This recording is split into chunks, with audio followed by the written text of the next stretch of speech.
اب یہاں ان صدقات کی مدیں بیان کر دی ہیں جو زکوٰۃ کی، یہی آیت ہے مشہور آیت کہ صدقات جو زکوٰۃ کی جو مدیں ہیں وہ کون کون سی ہیں۔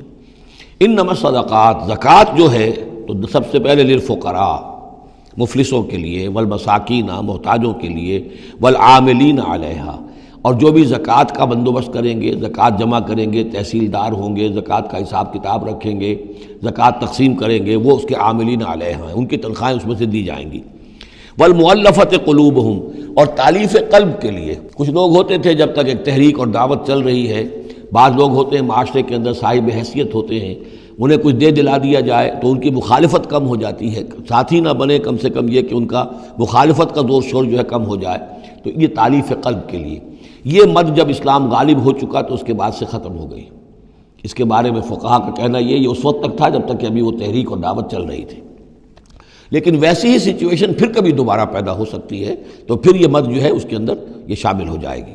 وفر رقاب، گردنوں کے چھڑانے میں، اور گردنوں کے چھڑانے میں کسی پر تاوان آ گیا ہے،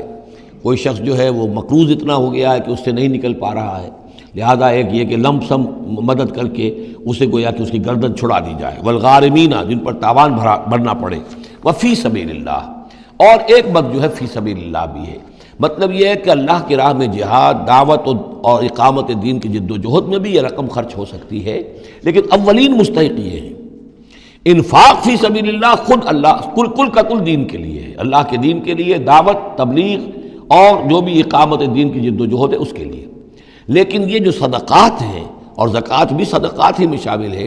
ان میں اولاً جو مستحق ہیں وہ ہیں غرباء اور یتیم اور مساکین اور بیوائیں، جو بھی ہیں محتاج ہیں، یہ ان کے زیادہ پہلے حقدار ہیں۔ البتہ یہ ہے کہ اگر کسی شخص کے پاس اس طرح کی رقم بچ جائے کہ جو اس کے قریب میں جو بھی رشتہ دار ہیں، غرباء ہیں، یتامہ ہیں، مساکین ہیں، ان کو دے چکا ہے، اور وہ باقی وہ کسی دین کے کام میں دینا چاہے تو دے سکتا ہے۔ وفی سبیل اللہ وابن السبیل، اور مسافر کے لیے۔